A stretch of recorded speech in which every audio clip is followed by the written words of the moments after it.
அம்பகபுராதீகம் கணாதிபதமன்விதம் கஜாரூடம் அகம் வந்தே சாஸ்தாரம் குலதெய்வதாம். சுவாமியே சரணமையப்பா.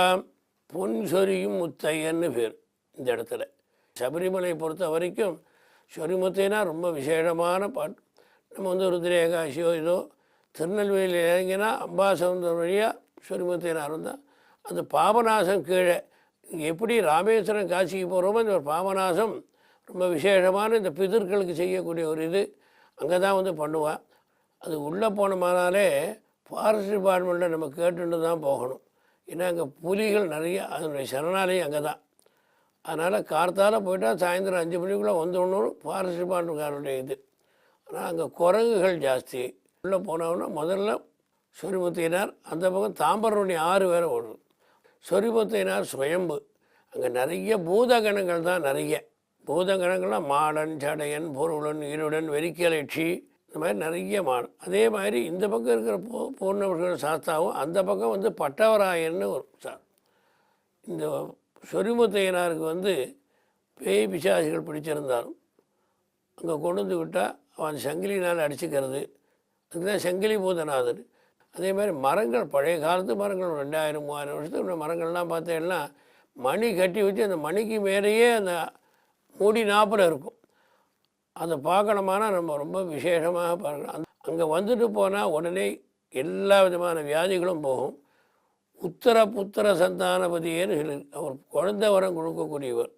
சாஸ்தா நிறைய பூதகணங்கள் இருக்கிறதுனால அங்கே நிறைய சாமிகள் ஆடும்.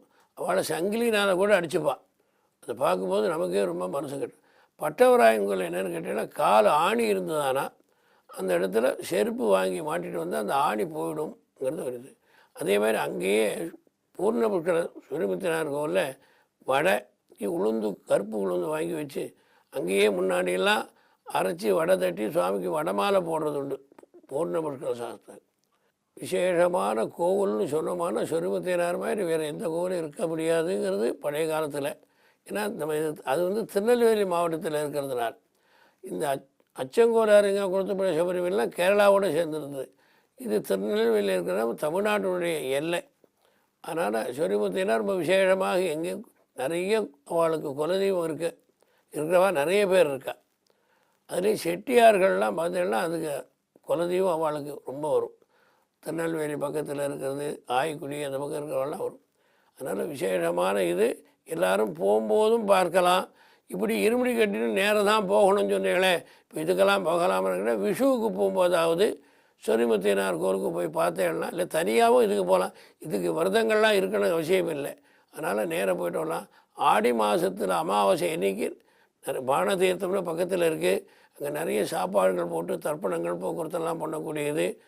அதனால் சொரிமுத்தையனார் பார்க்க வேண்டிய கோவில் பூர்ண புஷ்கலையோடு இருக்கக்கூடிய காந்தமலையில் இருக்கிற சாஸ்தா எப்படி இருக்காரோ அதே மாதிரி சொரிமுத்தையனார் கோவில் இருக்கக்கூடியவர். அதை நம்ம பார்த்துட்டு இந்த உத்தர புத்திர சந்தானபதியன்னு சொன்ன மாதிரி நம்ம வரங்கள் எது கேட்டோமோ அதை கொடுக்கக்கூடிய சொரிமுத்தையனார். அதனால் சொரிமுத்தையனாரை பற்றி பேசணும்னா இவ்வளோ தான் சொல்லலாம். ஜாஸ்தி நம்மளால் ஒன்றும் சொல்ல முடியாது.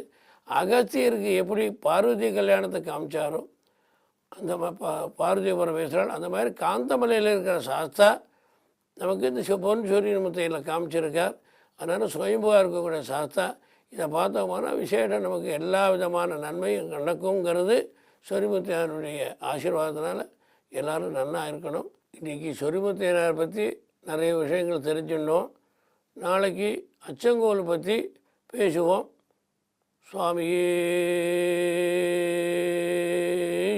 சரணமையப்பா.